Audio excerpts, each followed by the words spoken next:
We're into our next section from the Gospel of Mark, our Bible study for today. And I'll be coming from Mark chapter 2, verse 23, going all the way to chapter 3, verse 35. So it's a little bit of a longer section. But before I got into it, I just wanted to say that I hope you're enjoying this. I hope you're getting something out of this. I know it's been incredibly useful for me.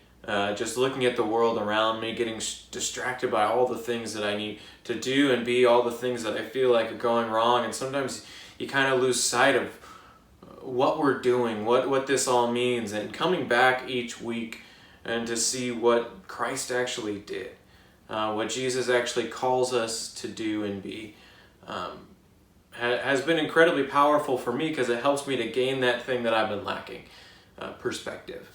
And it's hard to hold on to perspective. So coming back each week and digging into these texts has been incredibly fruitful for me, and I hope it has been for you. So let's go straight into this, Mark chapter 2. In the early parts of this week's section, we get all of Jesus' teachings on the Sabbath in Mark. We get them done right at the beginning. And I guess the modern day thinking is that it's good to get it out of the way early because we already get it. We already get all this Sabbath stuff. Now, at the time of the gospel writing, there was most definitely a debate going on, especially between more Gentile Christians and the leaders of the synagogue. But today, we all know Jesus' teaching on the Sabbath. We all know to not be too strict when it comes to the Sabbath, or at least most of us do. But one commentary writer asks this question, and I found it incredibly powerful for me.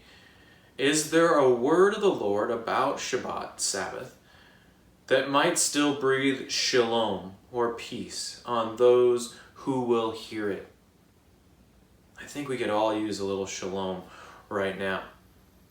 And I think that is a good enough reason for us to dig a bit into this text that we already think we know in its entirety.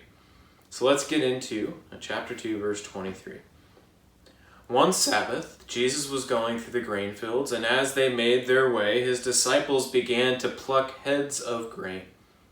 The Pharisees said to him, "Look, why are they doing what is not lawful on the Sabbath?" And he said to them, "Have you never read what David did when he and his companions were hungry and in need of food? He entered the house of God when Abiathar was high priest and ate the bread of the presence, which is not lawful for any but the priest to eat, and he gave some to his companions. Then he said to them, the Sabbath was made for humankind, and not humankind for the Sabbath. So the Son of Man is Lord even of the Sabbath." So to begin, what's the big deal? Any other day there'd be no big deal, but on the Sabbath the disciples got hungry and they plucked standing grain to feed themselves. The problem is the plucking. And in Luke, the Gospel of Luke, it says they rubbed the heads of grain in their hands.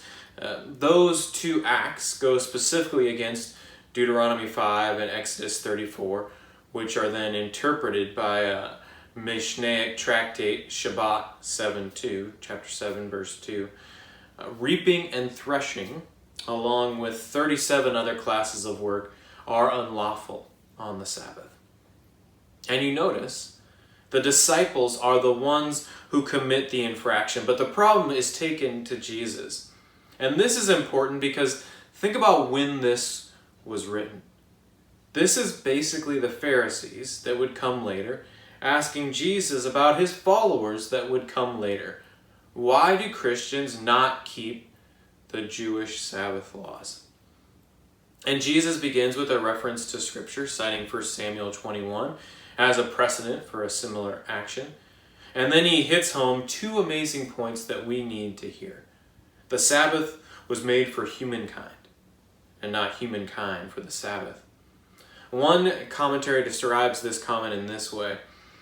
It challenges every legalism which makes of the Sabbath a burden to bear rather than renewal for the road. Isn't that a beautiful line? And isn't that what we all need, especially right now? Not to be overly burdened, but to be renewed for the road. we need to make sure our Sabbath is doing that, because that is what we truly need. And the Son of Man line hit home how we have a God that understands what we truly need, rather than just giving top-down commands that you follow whether you like it or not, whether they are good commands or not. The Son of Man is Lord even of the Sabbath. As one commentary notes, this word not only affirms the authority of Jesus, the Son of Man, to reinterpret Sabbath law, but asserts also that the Sabbath remains God's day, designed for the welfare of all people. The proper use of the Sabbath is determined by the Son of Man. And here's the important part. As a human figure, he best knows human needs. As a divine figure, he has the authority to say how the Lord's day should be used. This is why I am a Christian. It always comes back to this. We have a God that understands what we are going through and did something about what we are going through, even now. On to the next part of this. Again, Jesus entered the synagogue, and a man was there who had a withered hand. They watched him to see whether he would cure him on the Sabbath, so that they might accuse him. And he said to the man who had a withered hand, "Come forward." Then he said to them, "Is it lawful to do good or to do harm on the Sabbath, to save life or to kill?" But they were silent. He looked around them with anger. He was grieved at their hardness of heart and said to the man, "Stretch out your hand." He stretched it out, and his hand was restored. The Pharisees went out and immediately conspired with the Herodians against him, how to destroy him. It's easy to forget that this is a miracle story.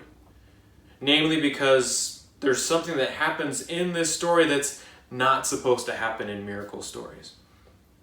Instead of amazement or joy or even confusion, Jesus' miraculous healing is met with outright hostility. Now, we don't actually hear their response, that hostility. We only hear about their future plans, but that in and of itself is the problem. As one commentary puts it, their silence is poisonous, for it says they care more about their custom than they do about their brother. They are more eager to bring Jesus down than to restore the man's useless hand. If you can't hear any word about today out of that reading of this text, I don't know what to tell you. We have grown great at scoring cheap points. We've grown great at division, great at poking holes. And yet here we have a Jesus on the other side asking that all-important question: what is more important, your theories or the people affected by those theories? Heal the wound first. Figure out the rest later. We haven't lost the need to hear Jesus' word on the Sabbath because we at times lose sight of what Shabbat should be for us. But we also need to be reminded that Jesus' words are bigger than just the Sabbath. Now to a big transition point starting in verse 7. Jesus departed with his disciples to the sea, and a great multitude from Galilee followed him, hearing all that he was doing. They came to him in great numbers from Judea, Jerusalem, Idumea, beyond the Jordan, and the region around Tyre and Sidon. He told his disciples to have a boat ready for him because of the crowd, so they would not crush him. For he had cured many, so that all who had diseases pressed upon him to touch him. Whenever the unclean spirits saw him, they fell down before him and shouted, "You are the Son of God!" But he sternly ordered them not to make him known. This is really like an annual report for Jesus' ministry. He's facing opposition now, and yet his crowds are growing and growing. We're starting to hear a future foreshadowing of where those disciples will be sent. South, Judea, Jerusalem, Idumea, east beyond Jordan, and the north around Tyre and Sidon. But this also tells us how big Jesus has become. He's drawing a large crowd, but not exactly an observant crowd, as they come to only see a miracle healer, while only the unclean spirits seem to know who Jesus really is. Now, one thing I love about this passage is that Jesus doesn't fault the crowd for not seeing him correctly. But instead, he continues to meet their needs in any way that he can, even securing a boat to survive the push of the crowd. Which reminds us that we don't need to get it right. And even in the midst of getting it wrong, Jesus will still reach out to us and help us where we're at. And now some names, which is everyone's favorite part of the Bible. But this list is important, and it's what we come to call simply the 12.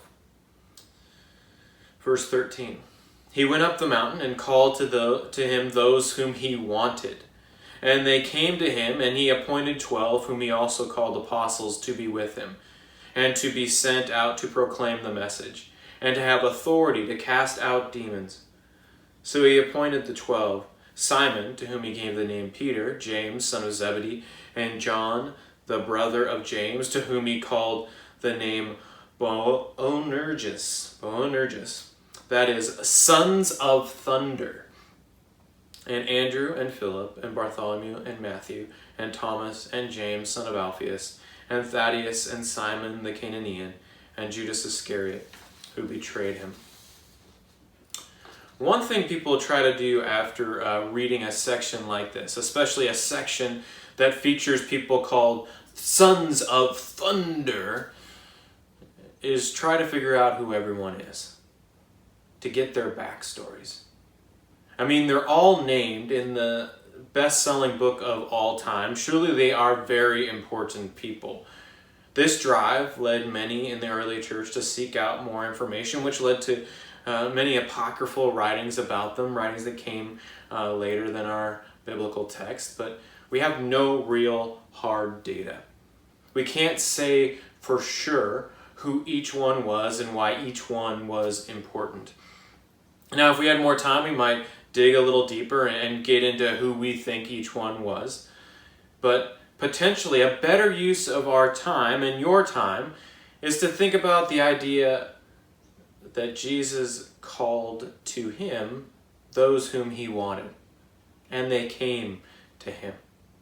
To think about that Jesus has specifically called each and every one of us, of you, to a specific task, and we are called to respond, to come to him in whatever way we are called. The 12 are not special because they are exceedingly great individuals and have these amazing backstories. The 12 were great because God called them and gave them a great mission, just like God has done with you, which makes you just as great as these 12. And we'll close out with a longer section, starting what we call 19b. Yes, we can do that. We can divide our biblical texts into A and B and sometimes even C. Then he went home, and the crowd came together again, so that they could not even eat. When his family heard it, they went out to restrain him, for people were saying, "He has gone out of his mind." And the scribes who came down from Jerusalem said, "He has Beelzebul, and by the ruler of the demons he casts out demons." And he called them to him, and spoke to them in parables. "How can Satan cast out Satan? If a kingdom is divided against itself, the kingdom cannot stand. And if a house is divided against itself, the house will not be able to stand. And if Satan is risen up against himself and is divided, he cannot stand, but his end has come. But no one can enter a strong man's house and plunder his property without first tying up the strong man. Then indeed the house can be plundered. Truly I tell you, people will be forgiven for their sins and whatever blasphemies they utter, but whoever blasphemes against the Holy Spirit can never have forgiveness, but is guilty of an eternal sin. for they said, he has an unclean spirit. Then his mother and his brothers came, and standing outside, they sent to him and called him. A crowd was sitting around him, and they said to him, your mother and your brothers and sisters are outside asking for you. And he replied, who are my mother and my brothers? And looking at those who sat around him, he said, here are my mother and my brothers. Whomever does the will of God is my brother and sister and mother. A text about being divided, all centered around a home. Whether we're talking about being home in our bodies, being home in our physical house, or being home in our community, they are all present in this passage. People are saying about Jesus, he has gone out of his mind. The verb used here means literally to stand outside of, as in he's divided even from himself, his true self. Jesus finds his physical home divided as his family by blood worries about him and his sanity, and his community home has taken to calling him possessed. There are people working to divide him in every which way. Can you relate? I know I can. Way more than I ever wanted to. And yet Jesus gives us a pathway forward. First stop, ignore the nonsense, as he does with the claim that he is out of his mind. Respond to your critics if it's a teachable moment. Learn from them if possible. Although when someone starts calling you demon-possessed, it's hard to have a good conversation. But then control what you can control. He says, here are my mother and my brothers. Whoever does the will of God is my brother and sister and mother.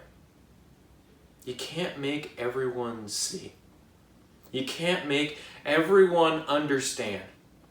And there is too much work to be done to get trapped into arguments with those who can't see the truth that is directly in front of them. I can't tell you how important those words are for you right now as I watch people become more and more burned out, more and more distraught. Sometimes the healthiest thing, the most Christ-like thing you can do is to allow yourself some space. Space to breathe, space to heal, space to draw close to those you know you can count on for solid support. Be gentle with one another in these coming days. Be gentle with yourself. Now, normally I'd have a sermon to pick up on one of the themes of this week's text, but we have a sermon from Bishop Jake for today on another text. So he'll be covering that, and we got through all of our texts. There's obviously a ton more that I could have gotten into, and hopefully you'll connect on Monday with the additional commentary options and different things you can dig into. But for now, let me just say thanks for joining us today for this Bible study.